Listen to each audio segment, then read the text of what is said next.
Okay, eto naman.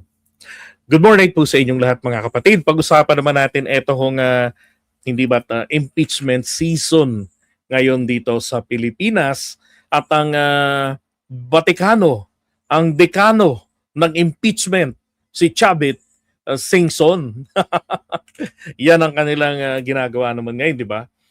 At meron nga silang panawagan, di ba, na sabi niya nga, gagawin niya yung ginawa niya noon kay Erap Estrada. Siyempre, siraan. Gastusan para mapabagsak sa pwesto, di ba? Magantihan.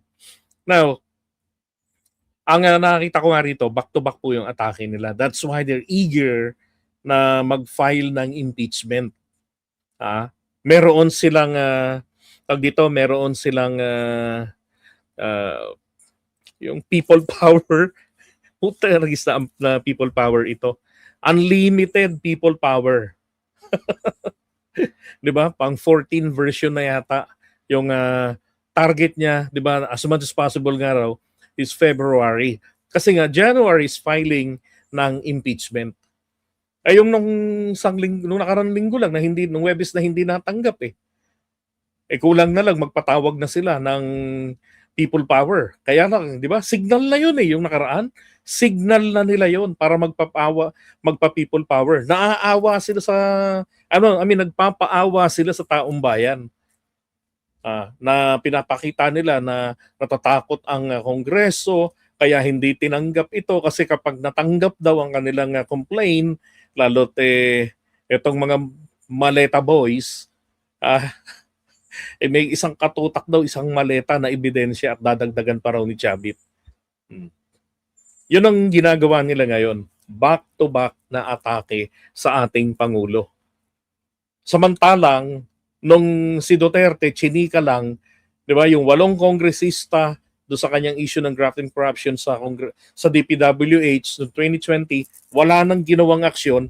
Tong mga taong ito, tahimik. Nasaan itong si Mike Defensor noon? Tahimik. 'Di ba? Bakit? Nag-i-enjoy doon sa kanyang alam ko congressman ito eh.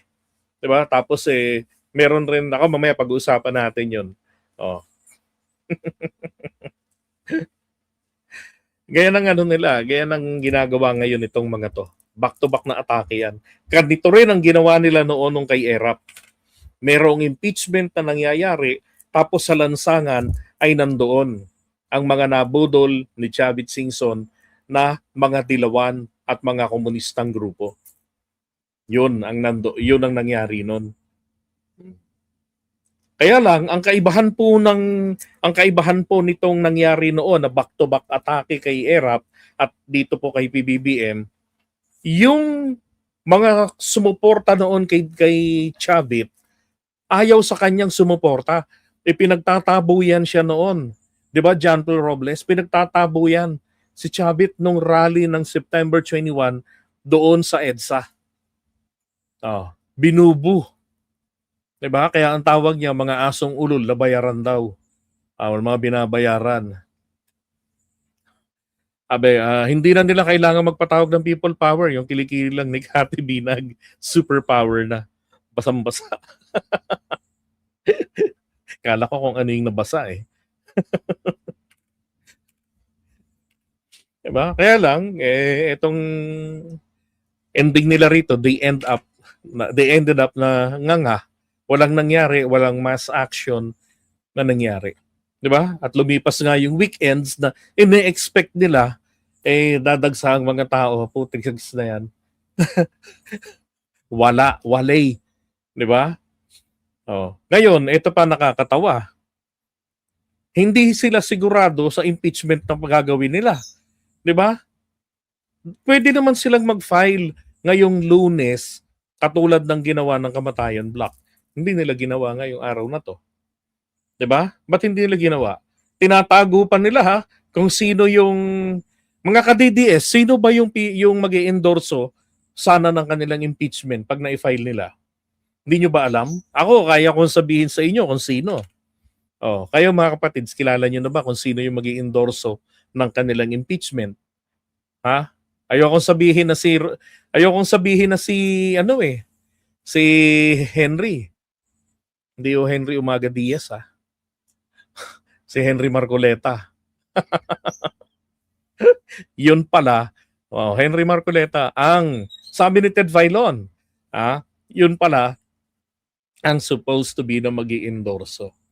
Na hindi man lang nila kasama sa press con nila. Tapos Aladdin si Chavit. Ay nako. Comedy talaga tong mga to.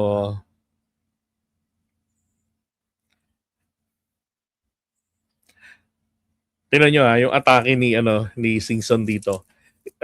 In October 2000, Singson publicly accused his friend and then President Joseph Estrada of plotting to assassinate him after a falling out over the share of weteng and tobacco revenues. Yung mga inakusan niya nung kay Erap yung kita roon sa tobacco excise tax.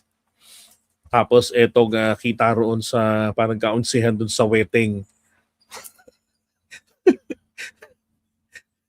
Anong nangyari? Hindi naman na nila natapos yung impeachment na 'yan. 'Di ba? Dinaan na 'yan sa drama. Yun ang nangyayari diyan Sabi niya, he also confessed to be Estrada's personal collector of such revenues. Kaya yung mga delivery na 'yan, putragis year 2000 pa. Racket na 'yan nila sa impeachment. May kickback, deliver na ganito, ako nag-deliver, ako yung bagman.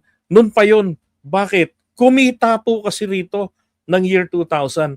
Kaya, di ba, makita nyo si Gutesa. Tapos si Zaldico yung AI.